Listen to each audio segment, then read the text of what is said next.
छोटा सा topic start कर रहे हैं दोस्तों, रेशियो एंड प्रपोर्शन, अनुपात एवं समानुपात, रेशियो एंड प्रपोर्शन।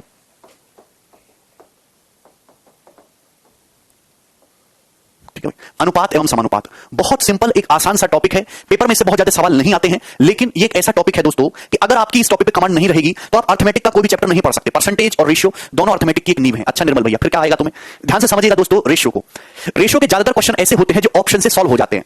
रेशियो के ज्यादातर सवाल आप ऑप्शन का यूज करके सॉल्व कर सकते हो, ठीक है दोस्त। अगर मैं बात करूं तो प्री के पेपर में इससे मैक्सिमम एक क्वेश्चन आता है, चाहे आप सीजीएल का पेपर लीजिए, चाहे आप सीपीओ लीजिए, चाहे आप सीएचएसएल लीजिए, चाहे आप एमटीएस लीजिए, मैक्सिमम एक ही क्वेश्चन आपको इससे देखने को मिलता है रेशियो एंड प्रोपोर्शन से प्री के एग्जाम।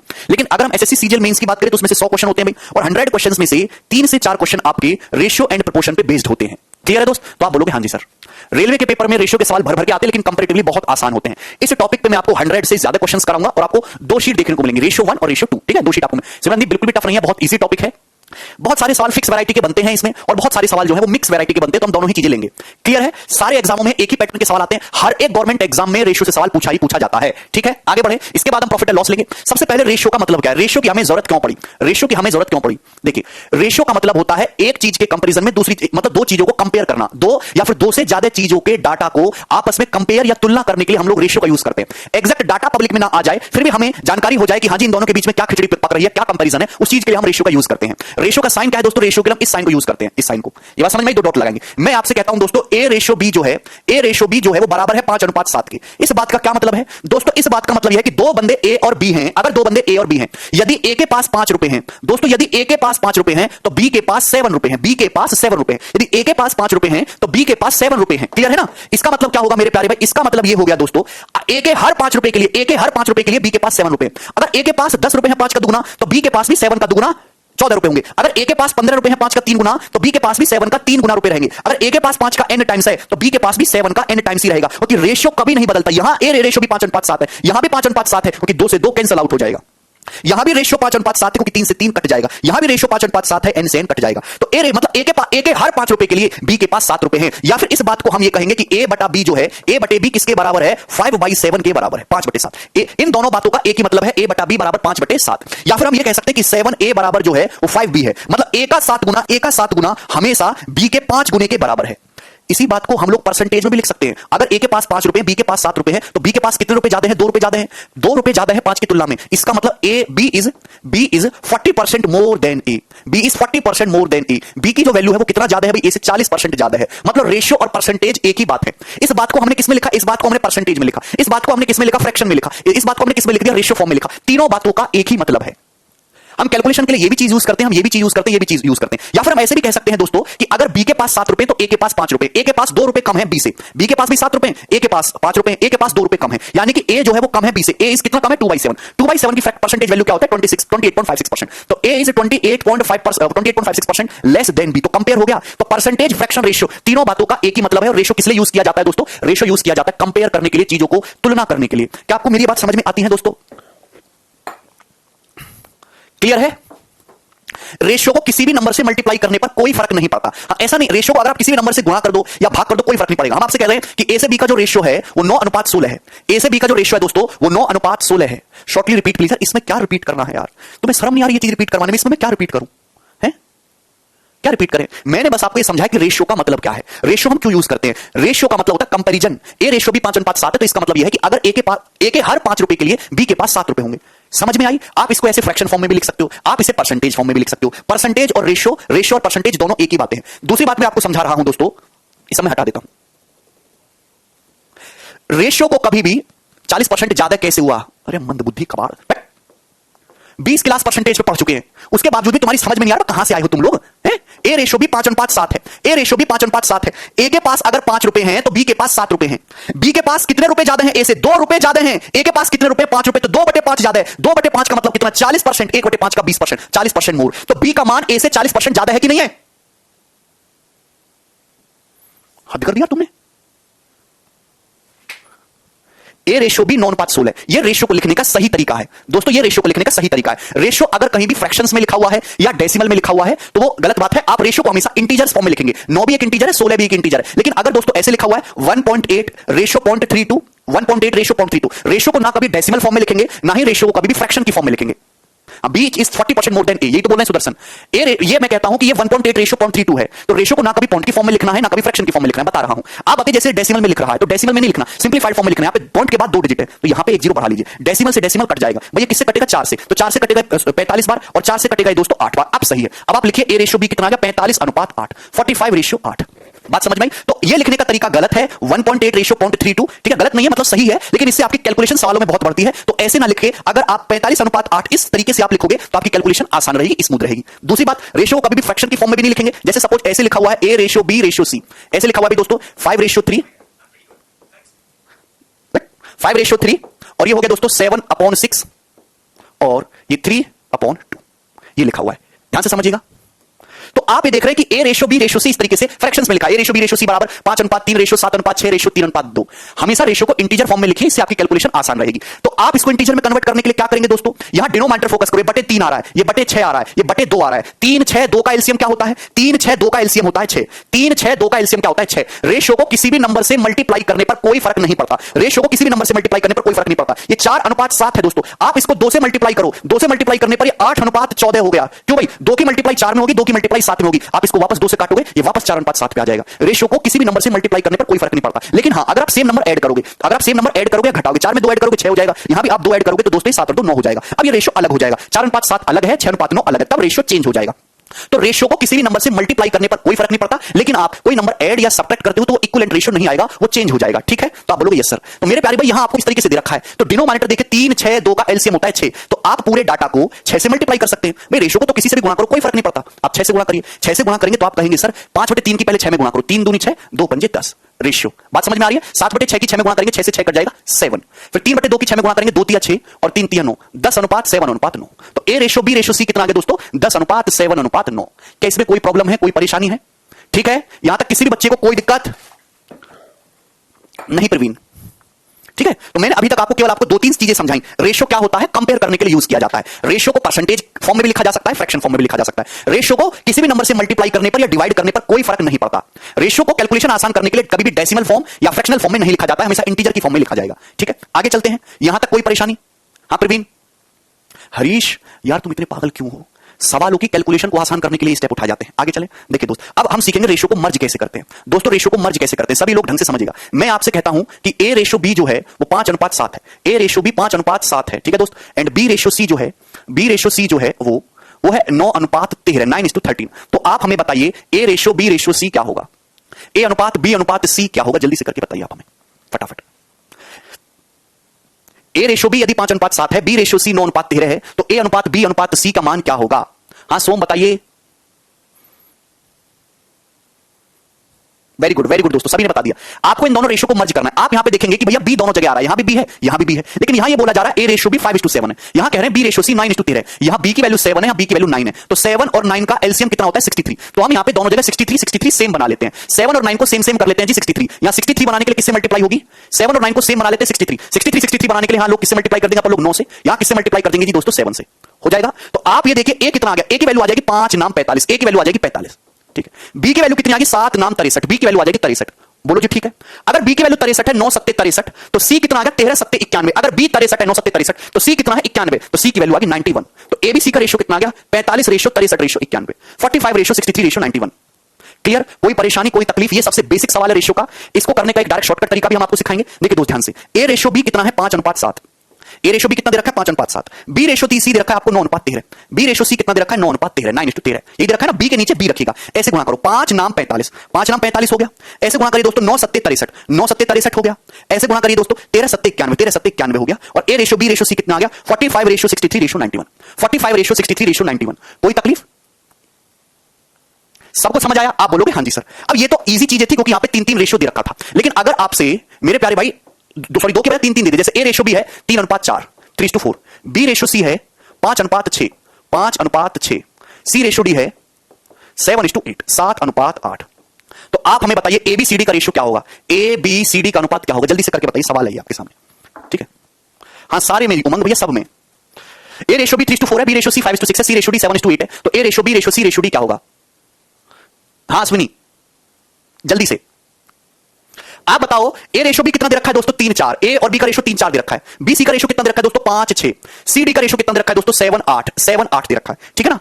क्लियर, कोई तकलीफ, आपको निकालना है ए रेशो बी रेशो सी रेशो डी। एक तो तरीका यह है कि इनको बार बार कॉमन चीजों को बैलेंस करते चलो, लेकिन उसमें आपको टाइम लगेगा, ज्यादा दिमाग लगाना पड़ेगा। मैं आपको सिंपल सा तरीका बता रहा हूं, देखिए मेरे दोस्त, यहां पे ये कहां से खत्म हो रहा है 4 पे खत्म हो रहा है ना, तो आगे आपको 4 4 ही लिखना, 4 4। ये 6 पे खत्म हो रहा है, आगे आपको 6 ही लिखना है। भैया ये देखिए 5 पे शुरू हो रहा था तो आपको शुरू में 5 ही लिखना है, ये 7 से शुरू हो रहा है तो आपको शुरू में 7 ही लिखना है, 7 ही लिखना है। जो समझदार बच्चे हैं वो इतना भी नहीं करेंगे, उनको इतना करने की जरूरत ही नहीं है, वो डायरेक्ट ही दिमाग में कर लेंगे इस चीज को। देखिए सीधी सीधी गुणा कर दो, 5 दिया 15 7 105, 5 चौक 20 7 140, सीधी सीधी गुणा कर दीजिए, 4 6 24 7 कितना हो जाएगा 168 168, 8 6 48 चौका 192 192। ये रेशो आ गया जी एबीसीडी का। मुझे नहीं लगता इसमें किसी भी बच्चे को कोई तकलीफ है। 105 रेशो 140 रेशो 168 रेशो 192, ठीक है दोस्त, सभी को पल्ले पड़ गया। एनी प्रॉब्लम, एनी तकलीफ विराट अश्विनी, ठीक है। अगर आप थोड़ी सी प्रैक्टिस करो तो आपको ये सब लिखने की जरूरत नहीं, आप सीधा माइंड में कर सकते हैं कि यहां देखिए 3 की 5 में गुणा होगी 7 में, 5 के 15 7 105 ये आ गया, 4 की 5 में 7 में, 5 चौक 20 7 140 आ गया। अब ये लिखना है सी, तो सी देखिए 4 की 6 में, फिर 7 में 168, फिर ये लिखना है डी, देखो 4 है 4 की 6 में, फिर 8 में 192, डायरेक्ट आ गया। एनी प्रॉब्लम, कोई तकलीफ। और एक सवाल चेंज कर देता हूं, 5 रेशो ले लेता हूं, क्यों तकलीफ मार रहे हो। ए रेशो बी दिया हुआ है, बी रेशो सी दिया हुआ है, सी रेशो डी दिया हुआ है, डी रेशो ई डाल देते हैं। ये हो गया दोस्तों 2:3, ये हो गया 6:5, ये हो गया भाई 8:7, ओके, और ये 9:4।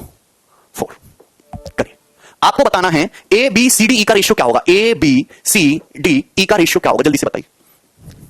A B C D E का रेशो क्या होगा, फटाफट।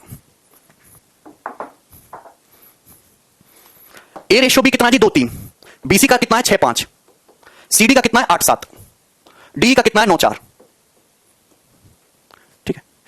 क्लियर, ए रेशो बी रेशो सी रेशो डी रेशो ई निकालना है। तो आप देखिए ज्यादा घबराइए मत, बिल्कुल भी आपको घबराने की जरूरत नहीं। इसके आगे की चीजें लिख सकते हैं, आपको तकलीफ है तो लिख सकते हैं, पर यार थोड़ा दिमाग भी तो तेज करो। आपको ए लिखना है, देखिए सीधी सीधी गुणा होगी, 2 की 6 में 12, 12 8 96, 96 इंटू 9 96 इंटू 9, क्लियर है रेशियो। देखिए बी की सीधी सीधी गुणा होगी 3, 3 इंटू 6 18, 18 इंटू 8, 8 इंटू 9 140 इंटू 9, अरे बोलिएगा।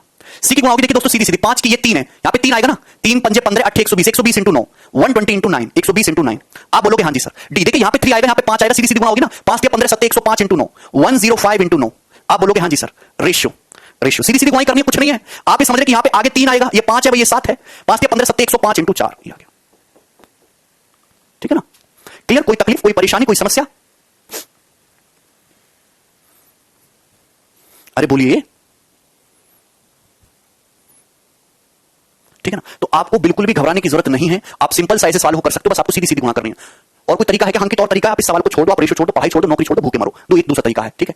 सिंपल सा ए रेशो बी रेशो सी रेशो डी रेशो ई निकालना है, ठीक है। तो ढंग से समझिएगा, सभी लोग ढंग से समझिएगा। अगर यहां पे ए निकालना है तो सीधी सीधी गुणा, देखिए हर एक नंबर की 5 बार वो होगी, 2 इंटू 6 इंटू 8 इंटू 9 ये आ जाएगा। बी निकालना, देखिए 3 इंटू 6 इंटू 8 इंटू 9 ये आ जाएगा। सी निकालना, देखो यहां पे 3 ही है, 3 इंटू 5 इंटू 8 इंटू 9 ये आ जाएगा। डी निकालना, देखो यहां पे 3 ही है, 5 ही है, 3 इंटू 5 इंटू 7 इंटू 9 ये आ रहा है। लेकिन यहां पे सेम चीज है भाई, 3 पूरा लिखना है, 5 आगे 7 आगे, 3 इंटू 5 इंटू 7 इंटू 4 ये आ रहा है। क्लियर, कोई तकलीफ, कोई दिक्कत, कोई समस्या? आप 6 ये 8 ये 8 ये 9 ये 9 ये 9, आपको सीधी सीधी गुणा करनी थी। आप देख पा रहे हैं कि पूरा रेशो 3 से डिवाइड हो जा रहा है, ये पूरा रेशो 3 से कट जा रहा है, तो आप 3 से भाग कर लीजिएगा, ठीक है। तो ये आ जाएगा 96 इंटू 3 यानी कि कितना 288, 3 से काटेंगे 144 दिया 432, 3 से काटेंगे इसको 360, 3 से काटेंगे 21 निम्मा 105 दिया 315, 3 से काटेंगे 21 चौक 84 84, और भी 3 से कट जाएगा क्या? 3 से काटेंगे ना, 3 140 आएगा, 140, ठीक है। क्लियर है, 140 आएगा। सही, कोई परेशानी, कोई तकलीफ, कोई समस्या? तो आप कहोगे हाँ जी सर समझ में आ गया। तो आपको इसी तरीके से करना है। पेपर, इतने लंबे रेशियो पेपर में नहीं आते हैं। इतने पेपर में जो है, पेपर में जो सवाल आएंगे या जो कैलकुलेशन यूज होगी उसमें ज्यादातर 3 ही रेशियो होंगे। अब अगर इतना बड़ा सवाल देगा तो जाहिर सी बात है लंबा तो होगा ही, आंसर ज्यादा तो आएगा ही आएगा, ठीक है। हाँ, अगर आप इस सवाल को बेसिक से करना चाहते हो तो उसमें बेसिक का कोई एक सिंपल तरीका नहीं, आपको बस करते जाना है। आप ये देखो भैया यहाँ पे ये 3 है, ये 6, तो पहले बी को सेम करो, बी को सेम करने के बाद सी को सेम करो, फिर डी को सेम करो, फिर गुणा करो, तो उसमें टाइम लगेगा, उसमें आपको एक एक स्टेप सोचना पड़ेगा, ठीक है। ये A ratio B ratio B ratio C C D D दे रखा है। अगर सवाल में आपसे शुरुआत का और आखिरी का रेशो पूछे ए रेशो डी, तो आप कैसे निकालोगे बताइए जल्दी से। हाँ, इतना बड़ा पूछेगा ही नहीं, पर मैंने आपको बता दिया। अगर शुरुआत का और आखिरी का रेशो पूछ रहा है, ए रेशो बी रेशो सी रेशो डी रेशो ई दिया हुआ है, आपसे पूछ रहा है सॉरी ए रेशो ई, आपसे पूछा है ए रेशो ई, तो कैसे करेंगे? ए का मतलब क्या है? ये स्टार्टिंग का नंबर, और ई क्या है? ये फाइनल नंबर। तो इनिशियल और फाइनल का रेशो पूछा है, तो कैसे करेंगे जल्दी जल्दी? तो आप कहोगे सर हमें घबराने की बिल्कुल जरूरत नहीं है, आप इनकी सीधी सीधी गुणा कर दीजिए। जैसे क्योंकि आप इनकी सीधी सीधी गुणा करेंगे, सभी भाइयों को समझ में आता है कि बी से बी कट जाएगा, सी से सी कट जाएगा, डी से डी कट जाएगा, तो क्या बचेगा दोस्तों? ए अनुपात ई बचेगा, ए टू ई। और बराबर कितना आएगा दोस्त? यहां पे आप देखेंगे कि 2 से 4 जो है दोस्तों 2 बार कटेगा, ये 3 से जो है 6 2 बार कटेगा, ये 2 से 2 कैंसिल आउट हो जाएगा, जो इधर की चीजें उधर की चीजें कटेंगी, और तो कुछ कटने वाला है नहीं, 9 थे 72 आ जाएगा, 8 इंटू 9 ये 72 आ जाएगा, इधर तो और कुछ कटेगा नहीं, तो 5 7 35 आ जाएगा, तो 72 रेशो 35 से रेशो आ जाएगा 72 रेशो 35। 72:35 ये रेशियो आ जाएगा ए अनुपात ई का।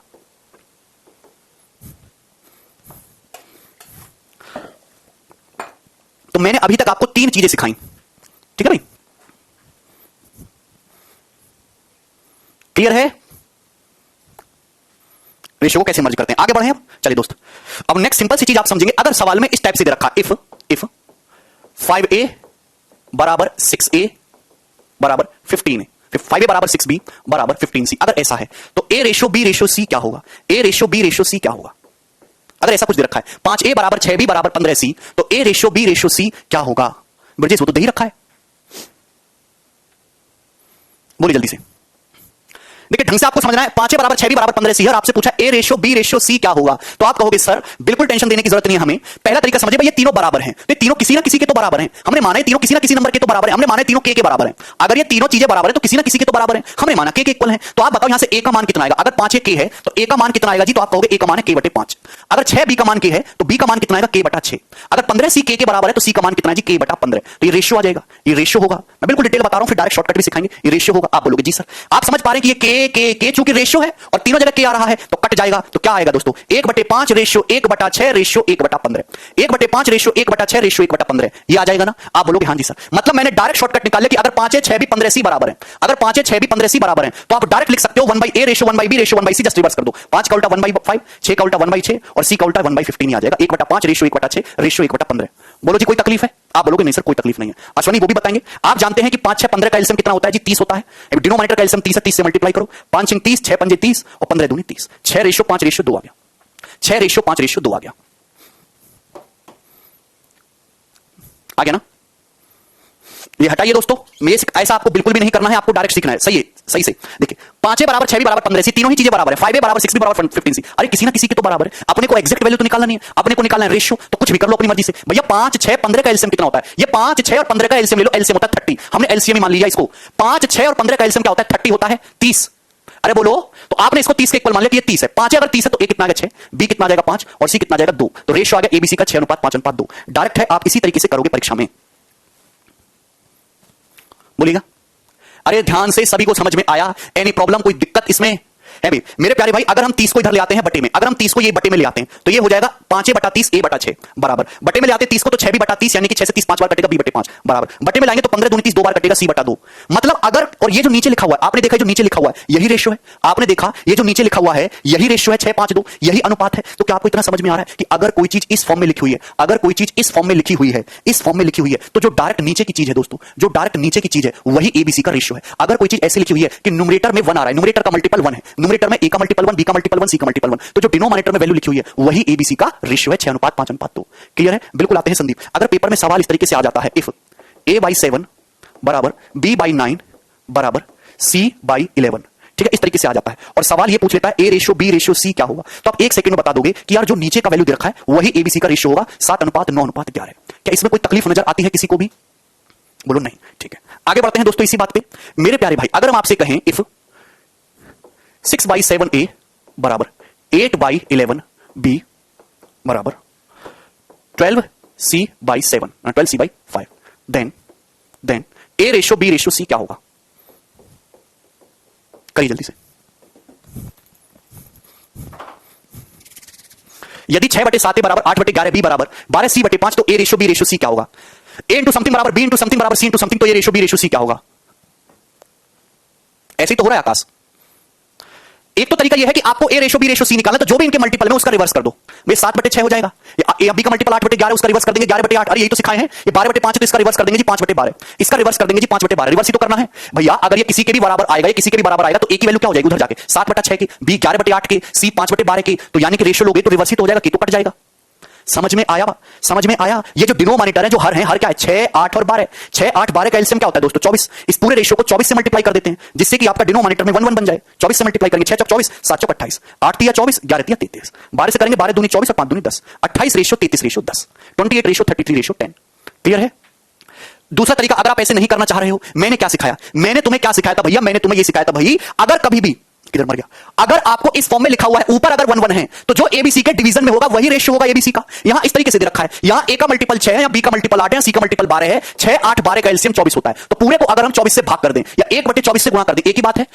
24 से भाग करना या 1/24 से गुणा करना एक ही बात है। आप 24 से यहां 1/24 से गुणा करोगे तो आप जानते हैं कि ये 6 चौक 24 हो जाएगा और नीचे आएगा 4 7 28। अरे भैया ये ए 6 चौक 24 हो जाएगा तो आ जाएगा 28 बराबर बी 8 से 24 तीन बार जाएगा गधो, 8 से 24 तीन बार जाएगा, 3 गुणा 11 33 अंदर पहुंचाओ इसे 33 बराबर सी 12 से 24 दो बार जाएगा, 2 पंजे 10। तो एबीसी का रेशियो क्या आएगा जो डायरेक्ट नीचे लिखा हुआ है 28 रेशियो 33 अनुपात 10, वही एबीसी का अनुपात है, वही एबीसी का रेशियो है। सही है, सबको समझ में आ गया, कोई परेशानी?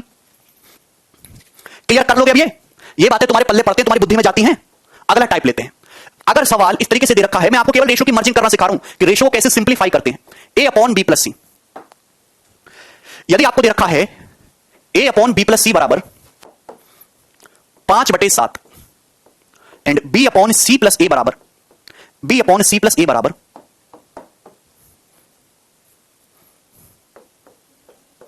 4/11। If A upon B plus C बराबर 5/7, बी बटे सी प्लस ए बराबर 4/11, तो आप मुझे बताओ सी बटे ए प्लस बी की वैल्यू क्या होगी? ये मेरा क्वेश्चन है आप लोगों से, जल्दी से एक एक बच्चे का आंसर आना चाहिए। बहुत बेसिक से टाइप वाइज टाइप बता रहा हूं, पैटर्न वाइज पैटर्न बता रहा हूं। कोई बच्चा ये चाहता है कि सर इससे भी नीचे होकर पढ़ाओ, तो भैया इससे नीचे पढ़ाना संभव नहीं है ना, आपको पढ़ना है, आप कुछ और करिए फिर, ठीक है भाई। इससे नीचे सिलेबस है नहीं, यही आपको पढ़ना है, यहीं से शुरुआत होती है, इससे नीचे की आप सारी चीजें जानते हो। ए अपॉन बी प्लस सी 5/7 है, बी अपॉन सी प्लस ए 4/11 है, सी अपॉन ए प्लस बी का मान क्या होगा? जल्दी से किसी भी स्टूडेंट का आंसर आया 1:1 कह रहा है, कोई 1:3 कह रहा है, कोई 6:9 कह रहा है, ढंग से समझेगा सभी लोग। पहली बात तो कि यहां पे आपको इन दोनों रेशियो को सिंप्लीफाई करना। कोई कॉमन दिख रहा है? यहां ए है भाई, ए के पास कितने रुपए? 5 रुपए, बी प्लस सी के पास 7 रुपए। तो यानी कि अगर मैं पहले रेशियो को देखूं तो ए प्लस बी प्लस सी के पास टोटल कितने हो गए? 5 और 7 12 रुपए हो गए, 12। दूसरे रेशियो को देखो तो बी के पास 4 रुपए और सी प्लस ए के पास 11 रुपए हैं। तो तीनों को मिलाकर, तीनों को जोड़ो तो बी प्लस सी प्लस ए के पास कितने रुपए हो गए जी? 4 और 11 15। अभी तो गलत बात है ना, ये कह रहा कि 3 लोगों के पास 12 रुपए हैं, ये कह रहा है 3 लोगों के पास 15 रुपए हैं, ये तो गलत बात है। दोनों को सेम करना पड़ेगा। यहां पे आ रहा है a प्लस बी प्लस सी 12, यहां आ रहा है a प्लस बी प्लस सी 15। ना 12 करेंगे ना 15, 12 और 15 का एलसीएम होता है 60, दोनों को सेम बनाएंगे। 12 और 15 का एलसीएम 60 होता है, 60 होता है, तीनों को सेम बनाएंगे दोस्तों, बराबर बनाने की कोशिश करेंगे। यहां पे a प्लस बी प्लस सी 7 5 12 आ रहा है, 12 को 60 बनाने के लिए ऊपर नीचे 5 से मल्टीप्लाई कर देंगे, 5 से ऊपर नीचे 5 से मल्टीप्लाई करेंगे दोस्तों। किससे मल्टीप्लाई करेंगे? 5 से। यहां a plus b plus c 11 4 15 है, 15 को 60 बनाने के लिए दोस्तों 4 से मल्टीप्लाई होते, 15 चौका 60, 4 से मल्टीप्लाई करेंगे। समझ पा रहे हैं? तो आप ये देख पा रहे हैं मैंने a प्लस बी प्लस सी को 60 बना दिया। a की वैल्यू कितनी होगी? 5 5 25, a की वैल्यू होगी जी 25, 5 5 25। b कितना हो गया जी? b हो गया 4 चौक 16, b हो गया 16, तो a प्लस b हो गया 25 16 41। a प्लस b कितना हो गया? 41। टोटल कितना है? 60। तो c कितना बचा होगा? 60 में से 41 घटाएंगे, c कितना बचा होगा? 19। c कितना बचा है जी? 19 बचा है, 19। तो c ratio a plus b कितना आ गया? 19/41। ये सवाल का आंसर है। अगर आप यहां पे a ratio b ratio c देखना चाह रहे हो कि a ratio b ratio c क्या है, तो आप ये देख सकते हो दोस्त, a की वैल्यू कितनी आई है? 5 5 25। b की वैल्यू कितनी है? b की वैल्यू आई है 16, 25, b की वैल्यू आई है 16। c की वैल्यू क्या आई है दोस्तों? c की वैल्यू दोस्तों क्या आई है? आप अगर ध्यान से देखो, अगर a की वैल्यू 25 है और c प्लस 11 चौक 44 है, तो यहां पे c कितना आएगा? 44 में से 25 घटाएंगे 19, ऐसे भी निकाल सकते हो 90। तो 25 रेशियो 16 रेशियो 19, एक ही लाइन का है। एक ही लाइन का क्या? ये डायरेक्ट आंसर ही तो लिखना है, ये सवाल दिया हुआ आपको डायरेक्ट आंसर लिखना है, और कुछ करना है क्या? सबको समझ में आ गया? कोई तकलीफ? ये अभी मैं एग्जांपल ले रहा हूं, इन पे एक एक क्वेश्चन सीट में डाला हुआ है, अभी वो भी करवाएंगे। अरे तुम्हें कुछ भी पल्ले पड़ रहा है? यहां तक कोई तकलीफ है? कोई समस्या है? ठीक है, आगे बढ़े। चलिए, अगर मैं आपके सामने ये देता हूं, इफ a रेशियो b जो है, इफ a रेशियो b जो है वो 25/13 है, तो a plus b upon a minus b, बताइए क्या होगा? बताइए जल्दी से, फटाफट फटाफट आपको बताना है, सभी लोगों को बताना है। देखिए ए रेशियो बी दे रखा है, रेशियो देके रेशियो ही पूछा है। ये क्या दे रखा है? रेशियो, रेशियो देके रेशियो पूछा, तो डाटा की कोई जरूरत नहीं है। आप ये देखो ए रेशियो बी बराबर 25/13, आप ये चेक कर लेना, ऊपर नीचे डिग्री सेम होनी चाहिए। डिग्री का मतलब होता है पावर, हर टर्म की डिग्री सेम होनी चाहिए भाई। यहां पे दे रखा है, यहां पे दे रखा है 1, यहां पे बी की पावर 1 है, यहां पे बी की पावर 1 है, यहां पे बी की पावर 1 है, तो ऊपर और नीचे अंश और हर की डिग्री जो है दोस्तों, वो क्या दे रखी है? सेम दे रखी है। अगर सेम दे रखी है तो आपको कुछ नहीं करना, अगर डिग्री सेम दे रखी है तो ए की जगह 25 रख दो, बी की जगह 13 रख दो, ए की जगह 25 रख दीजिए, बी की जगह 13 रख दीजिए, आपका डायरेक्ट उत्तर आ जाएगा 25 + 13 / 25 - 13, 38/12 का मतलब 19/6, और ये आंसर हो जाएगा 19/6। Degree should be same, degree नहीं सेम है तो ऐसा नहीं करेंगे। ऐसा क्यों हो रहा है मैं वो भी बता रहा हूं, ध्यान से देखिएगा, इस चीज को समझने की कोशिश करते हैं। ए रेशियो भी 25/13, ये रेशियो है ए रेशियो बी का, ये ए बी की वैल्यू नहीं है। आप बताओ अगर ए रेशियो भी 25/13, जब हम रेशियो हटाते हैं तो होता क्या है भाई? ए की वैल्यू क्या होगी? 25 गुना समथिंग रही होगी, और बी की वैल्यू रही होगी 13 गुना समथिंग, 13 गुना समथिंग। जब भी आप रेशियो हटाते हैं तो किसी नंबर की किसी वेरिएबल की गुणा होती है। ए रेशियो भी 25/13 का रेशियो है, मतलब ए की वैल्यू अगर 25k है तो बी की वैल्यू 13k रही होगी, ए की वैल्यू 25x है तो बी की वैल्यू 13x रही होगी। जब आप रेशियो लोगे तो k से k कट जाता है, सेम वैल्यू कट जाती है, रेशियो 25/13 आएगा। तो आप यहां से जब आप निकालोगे ए की वैल्यू 25k और बी की वैल्यू 13k है भाई, upon 25k - 13k, 25k - 13k, तो आप ये बात जानते हो कि यहां से k ऊपर नीचे से k कट जाएगा। क्या सेम चीज नहीं आई? क्योंकि डिग्री सेम होने की वजह से ये जो वेरिएबल है ऊपर नीचे से ये कट जाता है, इस वजह से सेम आता है। 25 प्लस 13 अपॉन 25 माइनस 13। मैं आपसे सवाल यह पूछता हूं, इफ ए रेशियो बी बराबर 5:3, ए रेशियो बी 5:3 है, तो आप मुझे बताओ A cube plus A square B upon B square A plus B cube क्या होगा? ये बताइएगा क्या होगा? जिसको समझ में नहीं आता वो फुर्सत से जो है गधा कहीं का, ये भी नहीं समझ आ रहा है, क्या समझोगे फिर तुम? कुछ लायक भी हो तुम? ये समझ रोए रोए समझ में नहीं है, समझ में नहीं है, ये समझने तो किसी लायक हो तुम हैं? गधे कहीं के।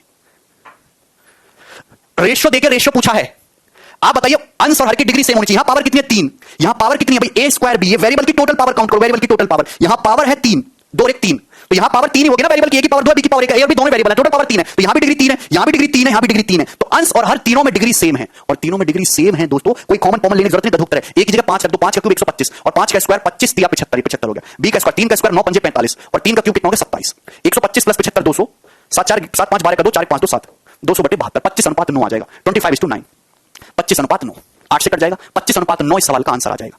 ठीक है, अरे बोलिए, अगर सवाल में ये दिया होता, ए रेशियो भी 5:3 है, तो A cube minus A B upon B square plus A, इसकी वैल्यू क्या होगी? जल्दी से बताइए, इसकी वैल्यू क्या होगी?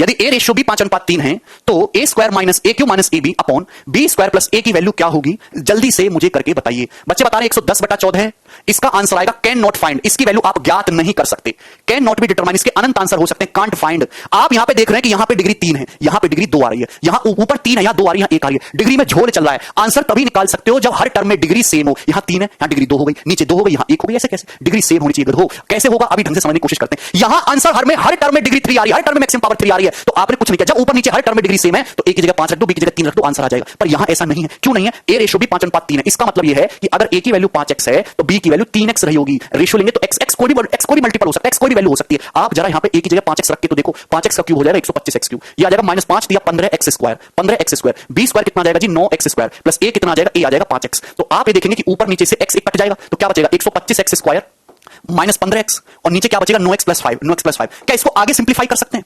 क्या इसको आगे सिंप्लीफाई कर सकते हैं? क्या इसको आगे कर सकते हैं? नहीं भाई, x कुछ भी हो सकता है, x can be any value, x 1 2 3 4 5 6 7 8 अनंत तक कुछ भी हो सकता है, x 1 से लेकर अनंत तक कुछ भी हो सकता है। क्या आप इसको आगे काट सकते हैं? भाई ये तो आगे सिंप्लीफाई नहीं हो सकता। 125x स्क्वायर में से 15x कट ही नहीं सकता, आप इसको नहीं काट सकते, मतलब इसकी कोई भी एक पर्टिकुलर वैल्यू आपको नहीं निकाल सकते, तो इसका आंसर आ जाएगा कैन नॉट बी डिटरमाइन, ज्ञात नहीं कर सकते इसका आंसर। क्लियर है? अरे बोलो, समझ में आया? क्या तुम लोगों की बुद्धि में आया है?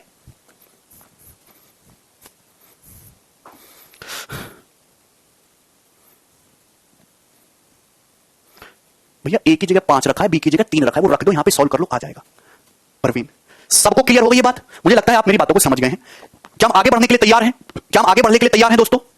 ठीक, नेक्स्ट कंसेप्ट समझते हैं दोस्तों। अगर मैं आपसे कहता हूं कि a बटे b बराबर है c बटा d के और बराबर है 9/7 के, 9/7 के, तो आप बताओ a plus c upon b plus d का मान क्या होगा? क्या होगा? ठीक है, या फिर a minus c upon b minus d का मान क्या होगा? ये करके बताइए। यदि a बटा b बराबर है c बटा d के, बराबर है 9/7 के, तो a plus c upon b plus d क्या होगा, और a minus c upon b minus d क्या होगा? एक बच्चा कह रहा है सर ऊपर का तो 18/14 है और नीचे का बताओ क्या होगा? अरे भैया 1/1 और 0/0, तो ऐसी की तैसी। इसका उत्तर भी 9/7 होगा, इसका उत्तर भी 9/7 होगा। पहले थोड़ी बुद्धि लगाइए, बुद्धि। ये रेशियो है, ये a से b का, c से d का, दोनों ही रेशियो 9/7 के बराबर है। ये रेशियो भी 9/7 है और ये रेशियो भी 9/7 है।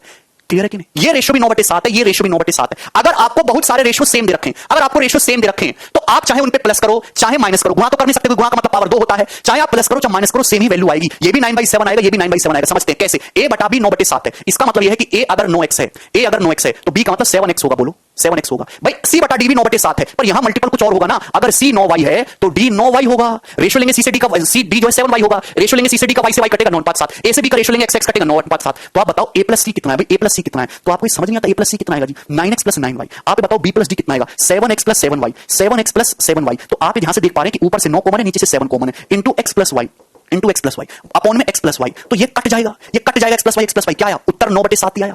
उत्तर 9/7 ही आया। बोलो अरे भैया बोलो कि नहीं 9/7 ही आया? आप ये देख पा रहे हैं कि आपसे पूछा था। ये बताओ दोस्तों ये क्या है? ये किस रूल को फॉलो कर रहे हैं? ये किस रूल को फॉलो कर रहे हैं? a बाई बी, ये 9/7 को फॉलो कर रहे हैं। ये किसको फॉलो कर रहे हैं? 9/7 को फॉलो कर रहे हैं। ये किसको फॉलो कर रहे हैं? 9/7 को फॉलो कर रहे हैं। बीच में प्लस का साइन लगा हुआ है, तो फाइनल रिजल्ट भी 9/7 को फॉलो करेगा। फाइनल रिजल्ट भी 9/7 को फॉलो करेगा। यहां भी 9/7 है, यहां भी 9/7 है। अभी ये नंबर 2/7 मोड़ है, ये नंबर 2/7 मोड़ है, यानी कि 9/7 गुणा है, तो फाइनल रिजल्ट भी 9/7 गुणा होगा। सेम रेशियो को फॉलो कर रहे हैं। ऐसे ही यहां पर भी सेम चीज आएगी। 9x - 9y हो जाएगा, नीचे 7x - 7y हो जाएगा, 7x - 7y हो जाएगा। ये कैंसिल आउट होगा, आना तो 9/7 ही ना। मतलब अगर बहुत सारे रेशियो सेम है, अगर बहुत सारे रेशियो सेम है दोस्तों, तो आप बताओ, आप चाहे उसमें प्लस करो चाहे माइनस करो, आना सेम ही है। ठीक है ना? क्लियर है? कोई तकलीफ है? मैं आपसे कहता हूं कि इफ a/b बराबर c/d बराबर e/f, ये सब बराबर है 4/3 के बराबर है, और हम आपसे कहते हैं बताओ a - c + e upon b - d + f क्या होगा? ये हमारा सवाल है, करके बताइए जरा। भाई सेम साइन चलना चाहिए, ऊपर माइनस प्लस है तो नीचे भी माइनस प्लस होना चाहिए, ऊपर माइनस प्लस है तो नीचे भी माइनस प्लस होना चाहिए, कोई प्रॉब्लम नहीं। आप बताओ ये a/b कितना है? 4/3। ये माइनस माइनस ऊपर नीचे माइनस माइनस, कोई फर्क नहीं पड़ता है। c/d कितना है दोस्तों? 4/3। या e/f कितने का है? 4/3। तो फाइनल रेशियो भी सेम ही आना है ना प्यारे भाई, 4/3।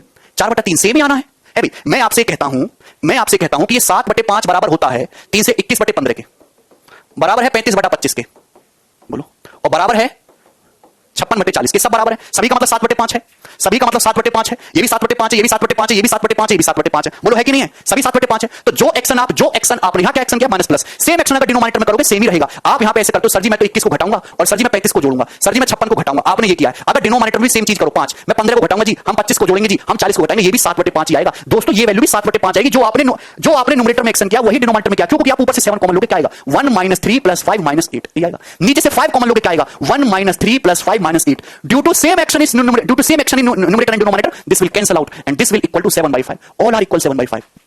समझ में आया? किसी को कोई प्रॉब्लम? ठीक है। अंश और हर में चिन्ह अलग अलग हो तो आप बोलना आगे से। ठीक, कोई तकलीफ, कोई परेशानी? That can't be solved। अगर अंश और हर में चिन्ह अलग अलग है तो सॉल्व नहीं हो सकता, can't determine, क्योंकि या फिर x और y एलिमिनेट नहीं कर पाओगे, वो कटेगा ही नहीं। अगर आप आंसर हर में सपोज यहां पे प्लस की जगह माइनस का साइन कर देते, सपोज माइनस का डी, तो यहां माइनस का वो हो जाता, या माइनस का होता क्या x + y से फिर x - y कटता? फिर नहीं कटता। तो सवाल का उत्तर कैन नॉट बी डिटरमाइन हो जाता कि नहीं हो जाता? क्लियर है? अरे भैया थोड़ी बुद्धि खुद भी लगा लिया करो, सारी बातें मैं ही बताऊंगा क्या है? सवाल मैं आपके सामने लिखता हूं, बताइए a/b बराबर c/d बराबर e/f बराबर है दोस्तों 8/3। हमारा सवाल है 2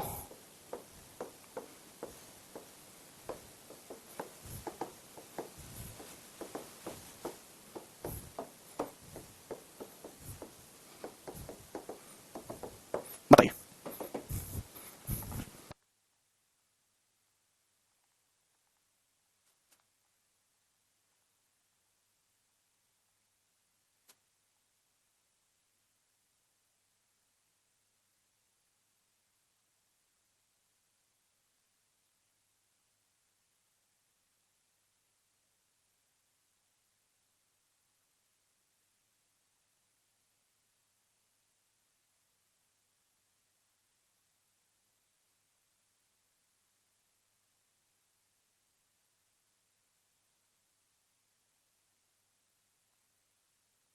चौसठ बटे 9। देखिए इस सवाल का आंसर है जी 64/9। हालांकि इस सवाल को सॉल्व करने के लिए तुम्हें पेन उठाने की जरूरत नहीं है, पेन उठाना एक क्राइम है इस सवाल को सॉल्व करने के लिए। भैया यहां पे आप देख पा रहे हैं ABCDEF ये सब रेशियो है, रेशियो 8/3 है, और यहां a² है, देखिए a² है, c² है, e²/f² है। ऊपर नीचे देखो सेम एक्शन हो रहा है, 2 + 25 - 11, 2 + 25 - 11। आपने स्क्वायर किया है तो स्क्वायर ही आ जाएगा, 8/3 का स्क्वायर 64/9। 8/3 का स्क्वायर किया है तो 8/3 का स्क्वायर ही हो जाएगा उत्तर। नहीं समझे होंगे। देखिए अगर ये 8/3 के बराबर है, अगर मैं स्क्वायर करूं दोस्तों, अगर मैं स्क्वायर करूं तो a²/b² बराबर किसका आएगा? आप कहोगे जी सर c²/d² क्या आएगा, आप कहोगे जी सर बराबर e²/f² क्या आएगा, और बराबर कहोगे जी सर किसका आएगा? बराबर कहोगे जी सर 64/9 क्या आएगा? 64/9 क्या आएगा? आप बोलोगे हां जी सर 8/3 का स्क्वायर। आप ये कह रहे हो कि सर आपने यहां पे 2 स्क्वायर 2 भी स्क्वायर करा, क्या फर्क पड़ता है? यहां 2 से गुणा करो, यहां 2 से गुणा करो, सेम क्या फर्क पड़ता है? आप कहते हो सर आपने यहां पे 25 से गुणा करा, मैं कहता हूं क्या फर्क पड़ता है? ऊपर नीचे 25 से गुणा करो, कट ही जाएगा, क्या फर्क पड़ता है? बस आंसर हर में सेम चीज होनी चाहिए। आप कहते हो सर यहां -11 करा, कर लो, -11 कर लो, आ रहा है। आप बताओ दिस बराबर 64/9। अरे अभी तो ये समझाया, अरे गधू अभी इतनी देर तक यही तो समझा रहे हैं। दिस बराबर 4/3। ऊपर नीचे सेम एक्शन अप्लाई करो तो भी 4/3 दिख रहा है। दिस बराबर 64/9। ऊपर जोड़ दिया इन सबको, नीचे जोड़ दिया इन सबको तो भी 64/9, तो भी 64/9 ही आना है कि नहीं आना है आंसर? समझ पाए, कर पाए, कुछ बुद्धि में गया? क्लियर हुआ? कोई तकलीफ हुई, कोई परेशानी हुई? मुझे लगता है आप मेरी बातों को समझ गए हैं।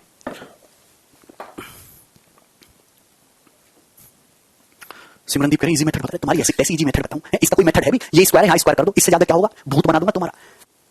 a/b बराबर c/d बराबर e/f बराबर 8/3। ये पूछा 8/3 का स्क्वायर 64/9, और क्या चाहिए तुम्हें? चाहते क्या हो? गधे कहेंगे।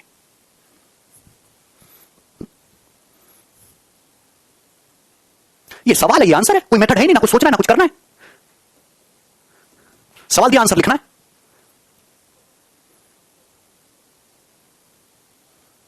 ये वाला चीज समझ में आई? क्लियर है? कोई तकलीफ है इसमें, कोई परेशानी है? आप बोलोगे नहीं सर कोई परेशानी नहीं, यहां तक सबको समझ आया है। आगे बढ़े, अब यहां तक आगे बढ़े, ठीक है। सब समझिए inverse ratio. Inverse ratio, inverse ratio मतलब व्युत्क्रम अनुपात। इनवर्स रेशियो, इनवर्स रेशियो का मतलब होता है दोस्तों व्युत्क्रम अनुपात। इनवर्स रेशियो का मतलब क्या होता है? व्युत्क्रम अनुपात, व्युत्क्रम अनुपात, ठीक है ना मेरे प्यारे भाई। जैसे आपके सामने लिखा हुआ है 3:5:7, 3:5:7 का इनवर्स रेशियो बताइए। 3:5:7 का इनवर्स रेशियो बताइए, इनवर्स रेशियो क्या होगा? 3:5:7 का इनवर्स रेशियो बताइए क्या होगा? तो आपको क्या करना है, ध्यान समझिएगा। इनवर्स का मतलब होता है उल्टा। जैसे ए है, ए का इनवर्स क्या होता है जी? ए का इनवर्स होता है ए की पावर -1 या फिर 1/a। 2 का उल्टा 1/2 होता है, 5 का उल्टा 1/5, 1/5 का उल्टा 5, ठीक है। तो 3:5:7 का इनवर्स रेशियो क्या, इसका उल्टा करना है। 3 का उल्टा 1/3, 5 का उल्टा 1/5, 7 का उल्टा 1/7, ये आ गया इनवर्स रेशियो है। तो इसका उल्टा ये है और इसका उल्टा ये है, दोनों एक दूसरे के इनवर्स है।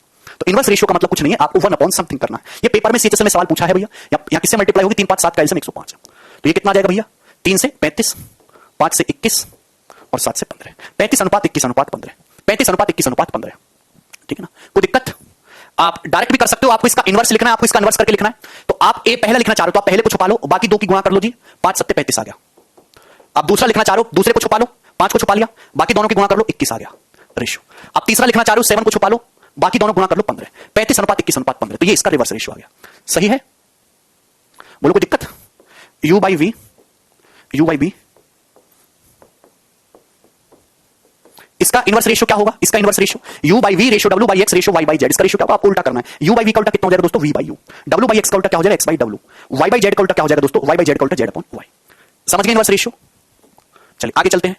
नेक्स्ट, अब आपको समझना है दोस्तों compound ratio. Compound ratio, compound ratio, compound ratio, ठीक है। कोई तकलीफ? देखिए कंपाउंड का मतलब होता है सम्मिश्र रेशियो। सम्मिश्र, आपको कुछ नहीं करना। अगर 2 अलग अलग रेशियो दे रखे, जैसे इसमें 2 अलग अलग रेशियो दे रखे होंगे, जैसे 3:5 दे रखा है और 7:9 दे रखा है। 3:5 और 7:9 का कंपाउंड रेशियो आपसे पूछेगा, इसका कंपाउंड रेशियो आपसे पूछेगा, कंपाउंड रेशियो दोस्तों आपसे पूछेगा। तो आपको घबराने की बिल्कुल जरूरत नहीं है। 2 रेशियो हो, 3 रेशियो हो, आपसे कंपाउंड रेशियो पूछेगा। बेक वाला हिंदी क्या हिंदी? इनवर्स रेशियो का मतलब व्युत्क्रम अनुपात, व्युत्क्रम अनुपात उल्टा करना है। कंपाउंड रेशियो आपके सामने लिखा हुआ है 3/5 रेशियो 7/9 का कंपाउंड रेशियो क्या होगा? तो कंपाउंड रेशियो का मतलब कुछ और नहीं है, इन दोनों रेशियो का कंपाउंड, इनको मिश्रित करना है, मिक्स करना है। मिक्स करने का मतलब अंश की अंश में गुणा कर दो, हर की हर में गुणा कर दो, सिंपल सा आ जाएगा। 21 रेशियो 7 या 21 9 5 45, 21 रेशियो 45, या फिर आप इसको लिख सकते हैं 3 से काट के 7:15 ही आ जाएगा। ये कंपाउंड रेशियो हो गया, खत्म सवाल। सबको समझ में आ गया? सौरभ भैया इससे स्लो की उम्मीद मत करो, इससे स्लो है तो आप पेपर पूरा कर ही नहीं पाओगे। आप इससे स्लो पढ़ना चाहते हो तो आपकी कभी इतनी स्पीड डेवलप नहीं हो पाएगी कि आप पूरा पेपर टाइम लिमिट में सॉल्व कर लो। सबको समझ में आ गया? तो कंपाउंड रेशियो का मतलब कुछ नहीं, आपको जो भी रेशियो दे रखे उनकी सीधी सीधी मल्टीप्लाई कर दो, न्यूमरेटर की न्यूमरेटर में, डिनोमिनेटर की डिनोमिनेटर में। क्लियर है? कोई तकलीफ? आगे चलें। चलिए दोस्त,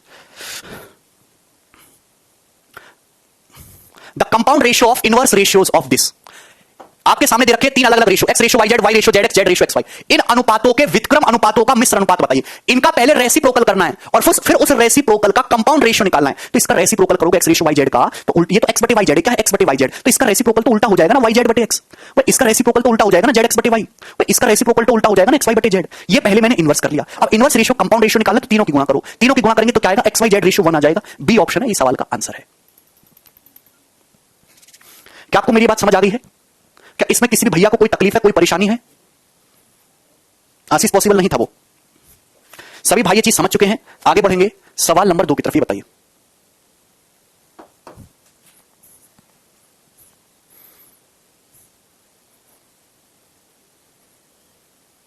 यदि ए रेशियो भी 3:2 है तो ये किसका मान क्या होगा? आपको ए रेशियो भी दे रखा है, रेशियो देकर रेशियो पूछा, बस ये चेक करो डिग्री सेम होनी चाहिए। यहां भी पावर 1 है, यहां भी पावर 1 है, यहां भी पावर 1 है, यहां भी पावर 1 है। अंश और हर में हर टर्म की पावर 1 1 है। तो आप कुछ मत करो, ऐसा कोई भी सवाल में पढ़ा चुका हूं। ए की जगह 3 पुट कर लीजिए भाई, बी की जगह 2 रख लीजिए। ए की जगह 3 रखेंगे, 3 पंजे 15, बी की जगह 2 रखेंगे, 2 दूनी 4, 15 4 19 हो गया। ए की जगह 3 रखेंगे, 3 3 9, बी की जगह 4 रखेंगे, 4 दूनी 8, 9 8 17 हो गया। तो 19:17 यानी कि सी ऑप्शन इसका आंसर आ जाएगा। क्लियर? बहुत बेसिक सवाल मैं आपके सामने ले रहा हूं, आपको समझ आ रहे होंगे, ठीक है। फिर भी बच्चे रोते हैं, सर क्या कैसे काम चलेगा? b बटा a 0.7 है, यदि b बाई a 0.7 के बराबर है तो a minus b upon a plus b plus 11/34 का मान बताइए। आप जानते हैं b बाई a 0.7 है, 0.7 कुछ और नहीं है दोस्तों, दिस 0.7 इज नथिंग बट 7/10, 7/10 ही तो होता है। मतलब b से a का रेशियो 7/10 दे रखा है। b से a का रेशियो कितना दे रखा है? 7/10। आपसे रेशियो देकर रेशियो पूछा है, भैया रेशियो तो है, ये रेशियो तो है, तो आप b की जगह 7 रखो, a की जगह 10 रखो। 10 माइनस 7 3, 10 प्लस 7 17, 7/17 प्लस 11/34 आ जाएगा। सॉरी 10 माइनस 7 3 आएगा, 10 माइनस 7 3 अपॉन 10 प्लस 7 17, ठीक है ना। तो आप कहोगे हाँ जी सर। देखिए अगर यहां 34 है तो यहां भी 34 बनाने की कोशिश करोगे तो ऊपर नीचे 2 से गुणा करोगे ना, 6/34, 3/17 को क्या लिखोगे 6/34, 6/34 प्लस 11/34 कितना आ जाएगा 17/34, 17/34 का मतलब कितना आ जाएगा जी आधा, 1/2 आंसर है। और 1/2 क्या होता है 0.5 और ये उत्तर है। आगे चलते हैं, ये बताइए ए रेशो भी 3:5 है। तो ये बताइए ये इस साल के मेंस 2019 का पूछा हुआ एज इट इज क्वेश्चन है, आपको ये सवाल सॉल्व करना आना चाहिए। आपको रेशो दिया, रेशो देकर रेशो पूछा, ऊपर नीचे डिग्री सेम है, सॉल्व कर लो। ए की जगह 3 रख दो, बी की जगह √5, ए की जगह 3 रखने 3 दूनी 6, बी की जगह √5 6 प्लस √5 हो गया अपॉन ए की जगह 3 रखने 3 3 9, बी की जगह √5 रखेंगे -2 √5 ही आ जाएगा। ऑप्शन में इस तरीके से नहीं दे रखा है, ऑप्शन में इस तरीके से नहीं दे रखा है ना, ऑप्शन में जो डिनोमिनेटर वो एक इंटीजर दे रखा है, तो आपको इसका रेशनलाइजेशन करना होगा। 9 - 2 √5 का कॉन्जुगेट क्या होता है भैया, कॉन्जुगेट का जो डिनोमिनेटर होता है डिनोमिनेटर के रिवर्स से मल्टीप्लाई कर दो कॉन्जुगेट से। 9 - 2 √5 का कॉन्जुगेट 9 + 2 √5, 9 + 2 √5, माइनस का प्लस करना है, प्लस का माइनस, 9 + 2 √5 से गुणा कर दो। ऐसा क्यों करते हैं, क्योंकि a - b a + b a² - b² होता है, a² - b²। आप जानते हैं नीचे क्या आ जाएगा 9 का स्क्वायर 9 - 2 √5 9 + 2 √5 9² - 2 √5 का स्क्वायर, 9 का स्क्वायर 81, 2 √5 का स्क्वायर 20, 2 का स्क्वायर 4 √5 का स्क्वायर 5, 81 - 20 आ रहा है 61। यानी कि आप पहले देख लो ना ऑप्शन से, ऑप्शन ऐसा वाला सही होगा जिसके अपॉन में 61 आए और एक ही ऑप्शन में अपॉन में 61 आ रहा है, ये आंसर है। आपको आगे सॉल्व करने की कोई आवश्यकता नहीं है, सॉल्व आगे करेंगे जिनमें बुद्धि नहीं है, लेकिन आपके अंदर तो प्रचुर मात्रा में है, तो आपको आगे नहीं करना है। सॉल्व करना चाहते हो तो भी कर सकते हो, पहले मल्टीप्लाई करना, मल्टीप्लाई करने के भी तरीके होते हैं, नहीं करना, इंटीजर वाले अलग करने हैं, रूट वाले अलग करने। देखिए 6 की 9 में गुणा करेंगे 54 आएगा। अब अगला इंटीजर क्या होगा, रूट से रूट कट जाता है, 6 की 9 में गुणा करेंगे 54 आएगा, √5 की 2 √5 में गुणा करेंगे तो कितना आएगा 10 आएगा, तो 54 में 10 जुड़ेगा तो 64 तो आएगा इंटीजर पोर्शन। उसके बाद √5 की 9 में गुणा करेंगे 9 √5, 6 की 2 √5 में गुणा करेंगे 12 √5, 12 √5 में 9 √5 जुड़ेगा तो 21 √5, तो ये ऐसे गुणा होती है। आपको समझ में आई, ठीक है आगे चलें नेक्स्ट करिए। यदि 10a³ + 4b³ ratio 11a³ - 15b³ बराबर 7/5 हो तो 3a + 5b ratio 9a - 2b का मान क्या होगा, ये बताइए करिए जल्दी से। तो आपको ये निकालना है, ये क्वेश्चन केवल और केवल तभी सॉल्व होगा, पहले आपको इसको सॉल्व करके निकालना है a ratio b। a ratio b निकालो, a रेशो b पता लग जाएगा तो ab की वैल्यू यहां पे रख के सॉल्व हो जाएगा। अब a रेशो b कैसे आएगा, ध्यान समझिए, a रेशो b के लिए तो कैंची गुणा होगी, ऑटो की रास्ता है नहीं, अब वो भी दिमाग से करते हैं, थोड़ी बुद्धि लगाते हैं। 5 की जब 10 में गुणा होगी 50a³ हो जाएगा, 11 की 7 में गुणा करोगे 77a³, ढंग से समझो, इधर देखोगे तो 50a³ आएगा, उधर देखोगे 77a³ आएगा, 50 इधर है 77 उधर है, डिफरेंस कितना आएगा 50 और 77 का 27a³ करके देख लेना आप लोग, हम नहीं करते ऐसे। 5 की 4 में गुणा होगी 20b³, 15 की 7 में 105, 105 माइनस 105 और ये प्लस का 20, माइनस 105 प्लस का 20 डिफरेंस कितना आएगा जी 125b³, 125b³ ही आएगा। तो a³ अपॉन b³ कितना आएगा 125/27, 125 रेशियो 27। यहां से क्यूब रूट लेंगे तो a/b कितना आएगा 5/3, a/b कितना आएगा 5/3। और आपसे a रेशियो b पूछा, यहां रख दीजिए, a की जगह 5 b की जगह 3, 5 तिया 15 प्लस 5 तिया 15 30 हो गया, 5 नाम 45 माइनस 6 39 हो गया, और 30/39 का मतलब 10/13 सवाल का आंसर होगा, और यही आंसर है ए वाला। इसे b का रेशियो पता लग गया, रेशियो देकर रेशियो पूछा है, a की जगह 5 डाल दो, b की जगह 3 डाल दो, अरे ठीक है। क्या आपको समझ आता है? चलिए तो आज इतना ही छोड़ते हैं, बाकी कल करेंगे, चलिए।